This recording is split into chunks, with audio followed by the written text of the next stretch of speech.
Selamat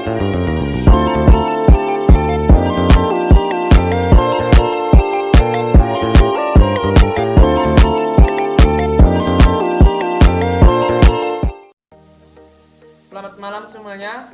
Di sini saya Liston Rivaldo Sitorus dengan NIM 721-326-0038 program studi kewirausahaan. Di sini saya akan menjelaskan analisis risiko operasional pada UMKM pecel lele dan ayam Lamongan Kang Adi di Jalan William Iskandar, Medan Tembung. Yang pertama yaitu tujuan penelitian. Adapun tujuan penelitian yang pertama yaitu mengkaji bahaya operasional yang dihadapi oleh UMKM pecel lele dan ayam Lamongan Kang Adi. Sesuai dengan hasil penelitian yang kami buat, bahaya operasional yang dihadapi oleh Kang Adi yaitu yang pertama kerugian usaha, di mana kerugian usaha adalah penurunan pendapatan yang dialami oleh UMKM pecel lele dan ayam Lamongan Kang Adi.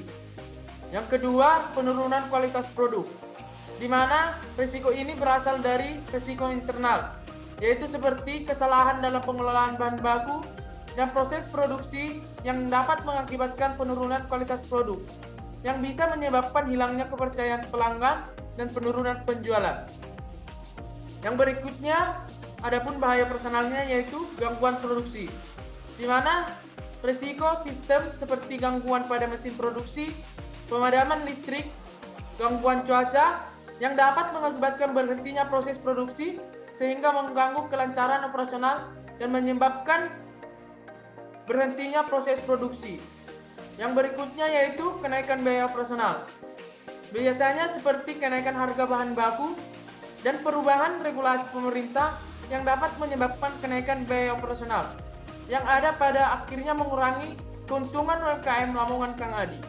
Yang berikutnya, kehilangan pasar, di mana diakibatkan oleh persaingan ketat dengan kompetitor dan penurunan kualitas layanan atau produk yang dapat menyebabkan UMKM Lamongan kehilangan pangsa pasar yang berdampak pada penurunan pendapatan dan profitabilitas. Adapun tujuan yang kedua yaitu menilai pengaruh risiko operasional terhadap usaha mikro, kecil, dan menengah atau UMKM pecel lele dan ayam Lamongan Kang Adi. Yang ketiga yaitu melakukan kajian risiko operasional pada UMKM pecel lele dan ayam Lamongan Kang Adi. Sesuai dengan penelitian yang kami lakukan, ada beberapa risiko operasional yang dihadapi oleh UMKM pecel lele dan ayam Lamongan Kang Adi, yaitu yang pertama, pesanan makanan yang terlalu lama, cita rasa pada makanan yang tidak konsisten, penggorengan yang terlalu lama, kesalahan dalam proses pencatatan keuangan, kesalahan dalam pengelolaan stok bahan baku, kerusakan pada alat masak, bahan baku sambal yang kurang fresh, keterlambatan pengantaran ayam, lele, dan bebek, serta kenaikan harga bahan baku, banyaknya kompetitor di sekitar, dan pemadaman listrik dan cuaca yang tidak tentu. Dan yang terakhir yaitu tujuan penelitian menawarkan saran untuk mengurangi risiko operasional. Adapun saran yang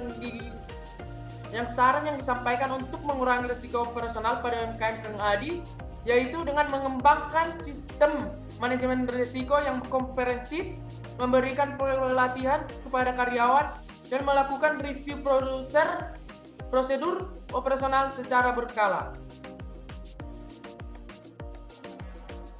Dan materi berikutnya yaitu metodologi penelitian. Adapun metodologi penelitian yang digunakan adalah kualitatif dengan desain penelitian deskriptif.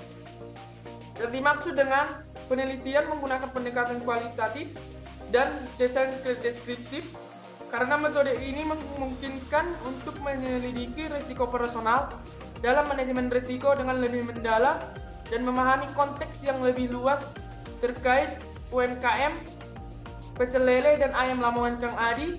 Dan pendekatan kualitatif memungkinkan peneliti untuk memahami perspektif subjektif penelitian dan mendapatkan wawasan yang lebih holistik terhadap risiko yang dihadapi oleh UMKM Kang Adi.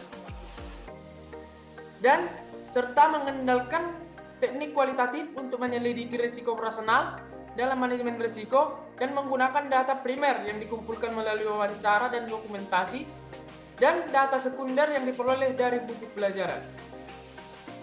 Baik, materi berikutnya yaitu temuan dan hasil penelitian. Adapun temuan dan hasil penelitian yang kami dapatkan yaitu beberapa risiko operasional yang dialami oleh UMKM pecel lele dan ayam Lamongan Kang Adi yang sudah kami klasifikasikan dalam beberapa risiko, yaitu yang pertama risiko proses internal yang terdiri dari pesanan makanan yang terlalu lama, cita rasa pada makanan yang tidak konsisten. Yang kedua risiko SDM, yaitu adapun penggorengan yang terlalu lama, kesalahan dalam proses pencatatan keuangan, kesalahan dalam pengelolaan stok bahan baku. Dan yang ketiga risiko sistem, di mana seperti kerusakan pada alat masak, bahan baku sambal yang kurang fresh, keterlambatan pengantaran ayam, lele dan bebek. Dan yang terakhir adapun risiko eksternal, di mana seperti kenaikan harga bahan baku, banyaknya kompetitor di sekitar, dan pemadaman listrik dan cuaca yang tidak menentu. Baik, materi berikutnya yaitu penelitian risiko operasional. Adapun tingkatan yang kami pakai yaitu dalam tingkatan frekuensi kejadian. Di tingkat pertama, frekuensi kejadian tidak pernah. Tingkat kedua, frekuensi kejadian jarang. Tingkat ketiga, frekuensi kejadian cukup sering. Tingkat keempat, frekuensi kejadian sering. Dan tingkat kelima, tingkat frekuensi kejadian sangat sering. Dan tingkatan dampak yang dialami karena risiko operasional yaitu tingkat pertama, dampaknya sangat kecil. Tingkat kedua, dampaknya kecil. Tingkat ketiga, dampak sedang. Tingkat keempat, dampak besar. Dan tingkat kelima, sangat besar. Dan materi berikutnya adalah identifikasi risiko yang ditentukan dengan melakukan analisis data sesuai dengan hasil frekuensi dan dampak yang diterima. Adapun risiko operasional yang pertama yaitu risiko internal. Identifikasi risikonya adalah pesekanan makanan terlalu lama dan memiliki frekuensi 2 dan dampak 2, dan cita rasa pada makanan yang tidak konsisten, frekuensi 1 dan dampak 3. Adapun risiko operasional yang kedua yaitu risiko sumber daya manusia, di mana adapun risikonya adalah penggorengan yang lama yang memiliki frekuensi 2, dampak 1, kesalahan dalam proses pencatatan keuangan, frekuensi 3, dampak 2, identifikasi risiko kesalahan dalam pengelolaan stok bahan baku, frekuensi 2 dan dampak 2, dan risiko operasional yang ketiga adalah risiko sistem, di mana kerusakan pada alat masak, frekuensi 1, dampak 5, identifikasi risiko bahan baku sambal yang kurang fresh, frekuensi 1, dampak 2, keterlambatan pengantaran ayam, lele dan bebek, frekuensi 1 dan dampak 3, dan identifikasi risiko operasional yang keempat yaitu risiko eksternal, di mana kenaikan harga bahan baku, frekuensi 2 dan dampak 2, banyaknya kompetitor di sekitar, dampak 2, frekuensi 3, dan identifikasi risiko pemadaman listrik dan cuaca yang tidak tentu, frekuensi 2 dan dampak 5. Adapun susunan yang kami dapatkan dari hasil penelitian yaitu dalam risiko rendah terdapat penggorengan terlalu lama, kesalahan dalam pengelolaan stok bahan baku. Yang ketiga, banyaknya kompetitor di sekitar. Yang berikutnya risiko sedang, di mana pesanan terlalu lama, kesalahan dalam proses pencatatan keuangan, bahan baku sambal yang kurang fresh, kenaikan harga bahan baku, dan dalam risiko tinggi ada cita rasa makanan yang tidak konsisten, kerusakan pada alat masak, keterlambatan pengantaran ayam dan lele dan bebek, dan pemadaman listrik dan cuaca yang tidak tentu. Baik, berikutnya yaitu dampak yang timbul. Adapun dampak yang akan timbul akibat adanya risiko operasional pada UMKM pecel lele dan ayam Lamongan Kang Adi yaitu yang pertama kerugian usaha, penurunan kualitas produk, gangguan produksi, kenaikan biaya operasional, dan kehilangan pangsa pasar. Adapun manfaat bagi saya sebagai seorang mahasiswa yaitu yang pertama, memahami risiko operasional yang akan dihadapi oleh UMKM pecel lele dan ayam Lamongan Kang Adi.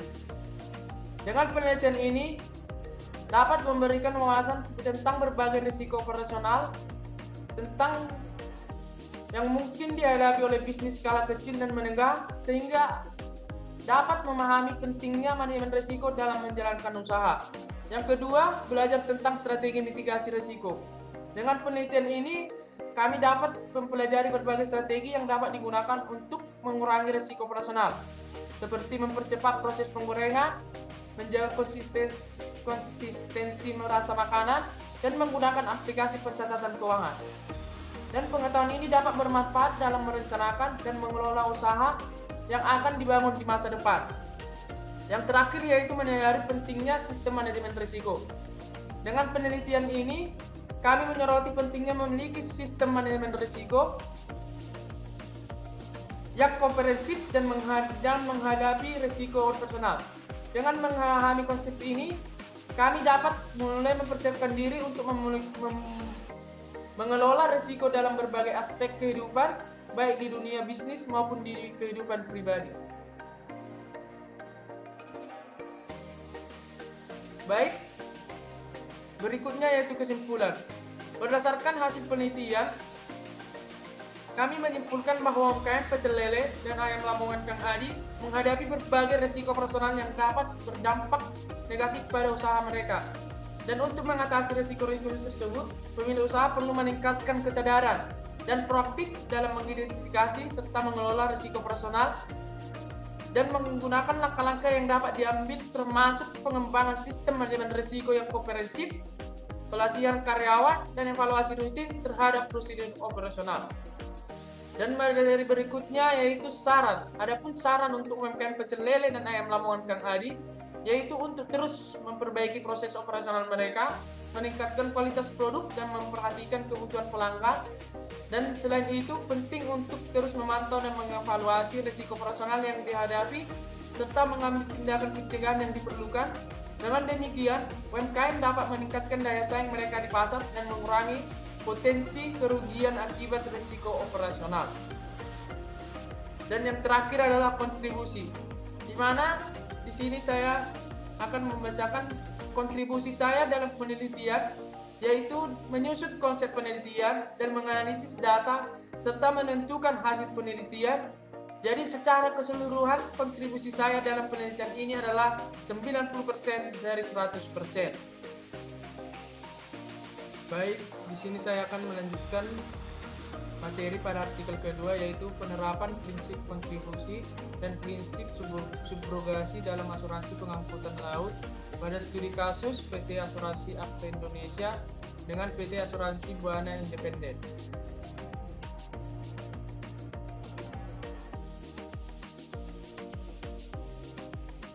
Adapun materi yang pertama yaitu pendahuluan, yaitu latar belakang, di mana asuransi pengangkutan barang sangat penting karena pengangkutan barang tidak bisa terlepas dari risiko kerugian. Kesadaran berasuransi yang meningkat di kalangan pengusaha membuat asuransi pengangkutan di Indonesia semakin berkembang. Adapun risiko yang terjadi termasuk kejadian tak terduga dan kelalaian pihak ketiga.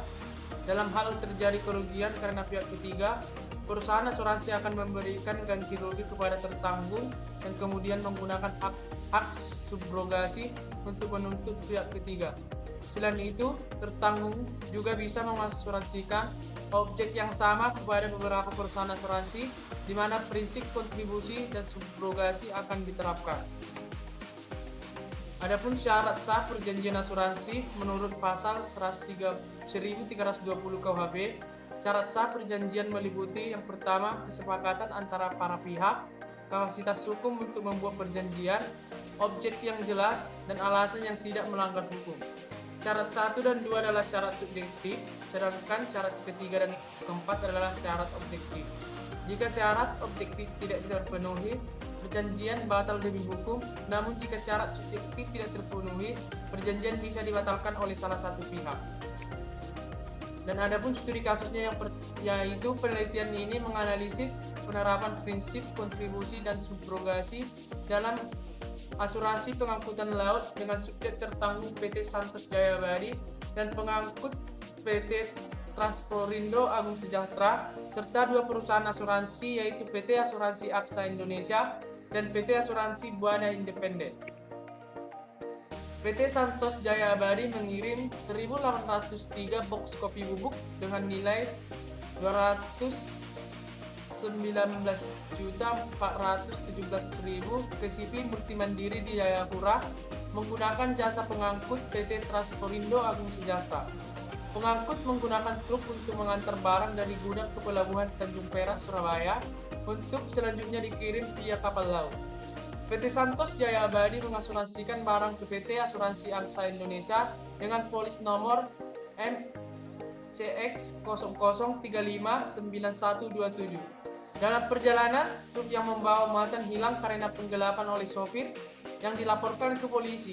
PT Santos Jaya Abadi mengajukan klaim ke PT Asuransi Aksa Indonesia yang kemudian membayar ganti rugi.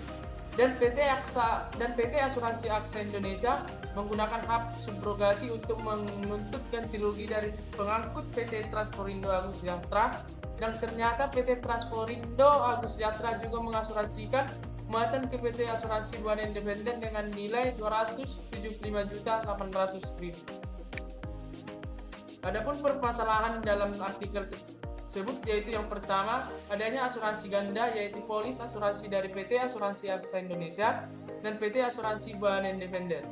Yang kedua, yaitu PT Asuransi Aksa Indonesia mengajukan tuntutan ganti rugi kepada PT Transporindo Agung Sejahtera yang juga mengasuransikan barangnya ke PT Asuransi Buana Independen. Dan materi berikutnya itu adalah penerapan prinsip kontribusi dan subrogasi, yaitu yang pertama keterlibatan dua perusahaan asuransi, di mana dalam kasus ini baik PT Asuransi Aksa Indonesia maupun PT Asuransi Buana Independen terlibat dalam asuransi atas muatan yang sama. Hal ini memungkinkan masalah kontribusi di mana kedua perusahaan harus berbagi tanggung jawab atas pembayaran klaim. Yang kedua, penghitungan kontribusi, di mana prinsip kontribusi mengharuskan setiap penanggung atau perusahaan asuransi membayar bagian klaim sesuai dengan proporsi nilai pertanggungan masing-masing, yang berarti kedua perusahaan harus menentukan proporsi yang adil dari total nilai klaim yang diajukan oleh PT Santos Jaya Abadi. Berikutnya yaitu penerapan prinsip subrogasi, yaitu yang pertama hak subrogasi PT Asuransi Aksa Indonesia. Setelah membayar klaim kepada PT Santos Jaya Abadi, PT Asuransi Aksa Indonesia berhak menggantikan posisi tertanggung untuk menuntut pihak ketiga, yaitu pengangkut PT Transporindo Agung Sejahtera atas kerugian yang terjadi. Dan yang kedua yaitu asuransi ganda oleh pengangkut. Pengangkut PT Transporindo Agung Sejahtera ternyata juga mengasuransikan muatan kepada PT Asuransi Buana Independen yang menambah kompleksitas dalam penerapan prinsip subrogasi karena pengangkut juga memiliki perlindungan asuransi dari perusahaan lain. Adapun implikasi hukum, syarat sah perjanjian asuransi yaitu yang pertama kesepakatan dan kapasitas hukum. Kedua pihak yang membuat perjanjian, yaitu pihak tertanggung dan penanggung harus sepakat dalam memiliki kapasitas hukum untuk melakukannya. Ini berarti kedua perusahaan asuransi dan tertanggung telah membuat perjanjian yang sah secara hukum. Yang kedua, objek yang jelas dan tidak terlarang, di mana objek perjanjian asuransi yaitu muatan kopi bubuk harus jelas dan tidak melanggar hukum. Dalam hal ini, semua syarat objektif terpenuhi sehingga perjanjian asuransi adalah sah. Materi berikutnya yaitu analisis kasus, di mana tanggung jawab dan pembayaran klaim. Pembagian tanggung jawab. Dalam kasus asuransi ganda, tanggung jawab pembayaran klaim harus dibagi antara PT Asuransi Aksa Indonesia dan PT Asuransi Buana Independen sesuai dengan nilai pertanggungan masing-masing. Yang kedua, penerapan prinsip kontribusi, di mana kedua perusahaan harus menghitung dan membayar bagian mereka dari klaim secara proporsional untuk menghindari pembayaran ganda atau keuntungan berlebih bagi tertanggung. Dan yang ketiga yaitu penerapan prinsip subrogasi, di mana setelah membayar klaim, PT Asuransi Aksa Indonesia memiliki hak untuk menuntut ganti rugi dari pengangkut PT Transporindo Agung Sejahtera. Pengangkut yang juga diasuransikan oleh PT Asuransi Buana Independen akan melibatkan kedua perusahaan dalam menyelesaikan akhir ganti rugi. Dan materi yang berikutnya itu adalah kompleksitas dalam penyelesaian klaim, yaitu yang pertama koordinasi antara perusahaan asuransi. Kedua perusahaan asuransi harus berkoordinasi untuk menyelesaikan klaim dan subrogasi yang memerlukan komunikasi yang baik dan perhitungan yang akurat. Yang kedua yaitu proses administratif dan hukum, di mana pengumpulan bukti, proses hukum, dan penyelesaian administratif merupakan tantangan yang harus dihadapi oleh kedua perusahaan asuransi untuk memastikan penyelesaian klaim yang adil dan tepat waktu. Dan studi kasus penelitian ini menunjukkan bahwa penerapan prinsip kontribusi dan subrogasi dalam asuransi pengangkutan laut memerlukan koordinasi yang baik antara perusahaan asuransi dan pemahaman yang jelas mengenai hak dan tanggung jawab masing-masing pihak. Kasus PT Santos Jaya Abadi, PT Transporindo Agung Sejahtera, PT Asuransi Aksa Indonesia, dan PT Asuransi Buana Independen memberikan contoh konkret bagi prinsip-prinsip ini diterapkan dalam praktik dan tantangan yang mungkin dihadapi. Melalui analisis ini, kita dapat memahami pentingnya kejelasan perjanjian asuransi dan proses yang efisien dalam penyelesaian klaim dan subrogasi. Baik, terima kasih. Sekian yang bisa saya sampaikan. Jika ada kesalahan kata dalam penyampaian yang saya lakukan, mohon dimaafkan. Sekian dan terima kasih.